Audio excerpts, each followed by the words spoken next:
जोङो बुंगोन इउपिपिएल सरकारखौ जोङो थारैनो मावनायाव जौगानो हायाखै होननानै।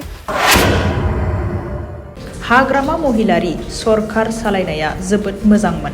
हाग्रामा सारा सिगाङावनो जेरैबायदि हारसिंनो गावनि सिंगेल पार्टियैनो बिथांमोना मोजां सरकार दादोंमोन आरो बिथांमोना 15 बोसोरखौ जेरैबायदि सालायबोबाय जों बेखौ मोजां मोनदों।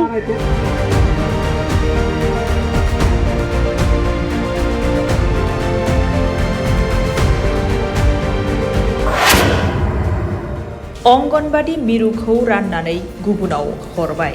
2 नम्बर आमजुलियाव अंगनबादिनि मोनसे स्कुल फैदोंमोन। बे स्कुलखौ जेसांखिनि सोद्रोमाफोरा फैनानै जोंनियाव बेवहाय जिथु उद्बोधन खालामफैनाय बे उद्बोधनखौबो जोंनि बे अंगनबादि स्कुलखौनो बिथांमोना दाननानै बेलेग गामियाव हैबाय। आमजुलि इउपिपिएल प्राइमारिनि गायसनगिरि आरो बोसोनगिरिया इउपिपिएलखौ खुद्रिनानै बिपिएफआव जइन जायो। जेब्ला जोङो बिसोरजों दङमोन अब्ला इउपिपिएलनि सोद्रोमाफोरा जितु प्रमद बर'नि खुगानिफ्राय जोङो फंसेबो जोङो राव मोनाखै। बिनिखायनो बिसोरो जितु बर'लेण्डनि खोथा बुंबाय थादोंमोन नाथाय बिथांमोना बेखौ जेबो फंसेबो उनावहाय उल्लेख खालामासै, जायनि खारनाव जोङो बिपिएफआव दिनै जइनिं जादों। हाग्रामा महिलारि सरकार सालायनाया जोबोद मोजांमोन। हाग्रामा सारा सिगाङावनो जेरैबायदि हारसिंनो गावनि सिंगेल पार्टियैनो बिथांमोना मोजां सरकार दादोंमोन आरो बिथांमोना 15 बोसोरखौ जेरैबायदि सालायबोबाय जों बेखौ मोजां मोनदों। इउपिपिएलखौ नागारनानै गासै 35 बिपिएफआव जइनिं जाबाय आरो जइनिं जाबावनो दंबावो। आंजों लोगोसे दिनै बे इउपिपिएलआव जइनिं जानाया जाबाय 35 जन। जोङो 65 जन जोङो दङमोन लिस्ट बनायनाया। गामियाव जोङो किसुमान बिथांमोननि मिटिं बा बिथांमोननि मोनसे जेंनाखौ लाना बिथांमोना सफैनो हायासै। बेनिखायनो जोङो दिनै 35 जना दिनै बिपिएफआव जोङो जइनिं जाग्रोबाय आरो जाबावगोन। इउपिपिएलआ मावगोन होनना खोथा होनाय खामानिफोरखौ मावैनि जाहोनाव 2 नं आमजुलि इउपिपिएल प्राइमारिनि बोसोनगिरिजों लोगोसे उदालगुरि जिल्ला भैरबकुन्द ब्लकनि सिङाव थानाय आमगुरि प्राइमारिनि गोबां बिजेपिनि सोद्रोमाफोरा बिपिएफ दोलोआव जइनिं जाबाय। बिटिसिनि आफादगिरि हाग्रामा महिलारिनि थांनाय समाव जिबादि रायजो राजानि थाखाय मावलांबाय बेखौ बाख्नायनायजों लोगोसे फैगौ समाव बिपिएफजोंनो हेफाजाब होनो खावलायो।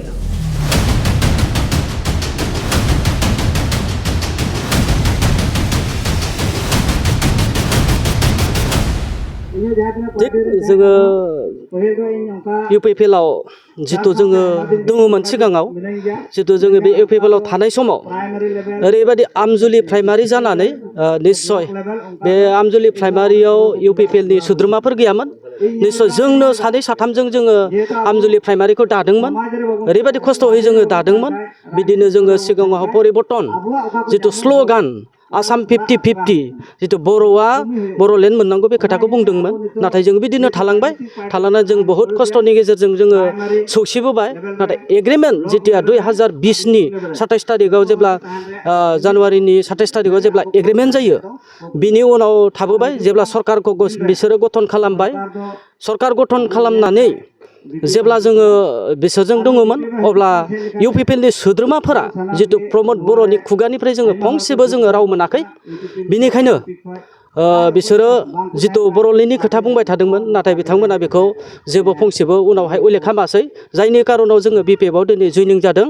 हाग्रामा सारा सिगाङावनो जेरैबायदि हारसिंनो गावनि सिंगेल पार्टियैनो बिथांमोना मोजां सरकार दादोंमोन आरो बिथांमोना 15 बोसोरखौ जेरैबायदि सालायबोबाय जों बेखौ मोजां मोनदों। आरो बिथांमोना जितु रुलिंआव गैयाब्लाबो निर्दलीय जानानै बिथांमोना थादोंब्लाबो जोङो दिनै बिथांमोनखौनो जों नागिरफिनदों। मानोना जायनि खारनाव जोङो ओंखारबोदों हाग्रामा सारनि जितु सालायनाय बे सालायनाया मोजां आरो बेखौनो जोङो नैबे बिटिसि इलेक्सनावबो जोङो देरहाहरगोनखौ जोङो रोखा जोङो जानजि खाफ्राबाय।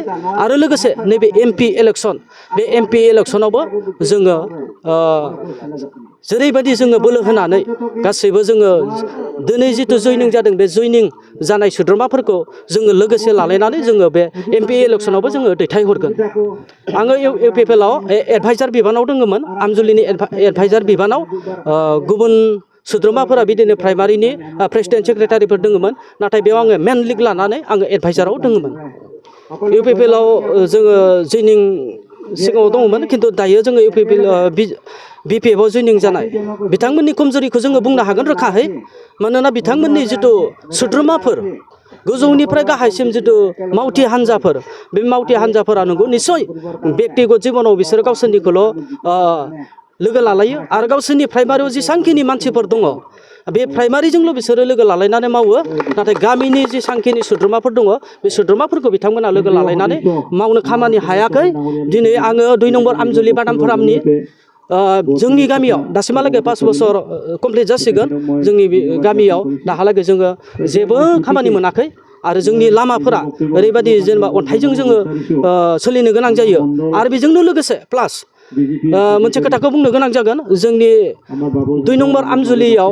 अंगनाबादिनि मोनसे स्कुल फैदोंमोन बे स्कुलखौ जेसांखिनि सोद्रोमाफोरा फैनानै जोंनियाव बेवहाय जिथु उद्बोधन खालामफैनाय बे उद्बोधनखौबो जोंनि बे अंगनाबादि स्कुलखौनो बिथांमोना दाननानै बेलेग गामियाव हैबाय नाथाय मानोमोन सोलोंथाइ बिफानखौ मानो दाननांगौ सोलोंथाइ बिफानखौ जोंनो नांगौमोन बे सोलोंथाइ बिफानजोंनो जोङो गथ'फोरखौ जोङो दैदेनलांनो हागौमोन आरो बिसोर रोंगौथि जानानै मोजां खामानि मावहैनो हागौमोन होननानै जोङो बिसास आरो रंजानायजों थादोंमोन नाथाय बिथांमोना बेखौबो दाननानै लांबाय दिनै जोङो बे मिडियानि थ्रुयै प्रसार खालामदों आरो बुंदों जायनि खारनाव जोङो बे अंगनाबादि स्कुलखौ मानो दाननांगौ जों बेखौ दुखु मोननाय फोरमायदों आरो जोंनि 2 नम्बर बादाम फारामा बेखौनो गासैबो रायजो लानानै जोङो दुखु फोरमायदों आरो जायनि खारनाव जोङो बिपिएफआव गासै खोथा बिसोरनि मावनाय खमजुरिखौ लानानै जोङो दिनै बिपिएफआव आंनि सोद्रोमाफोरखौ सिगांनि जेसांखिनि पुराना जोङो दैदेनगिरिफोर दङमोन 2 3 थाबोदों बिपिएफआव खिन्थु बाखिखिनिया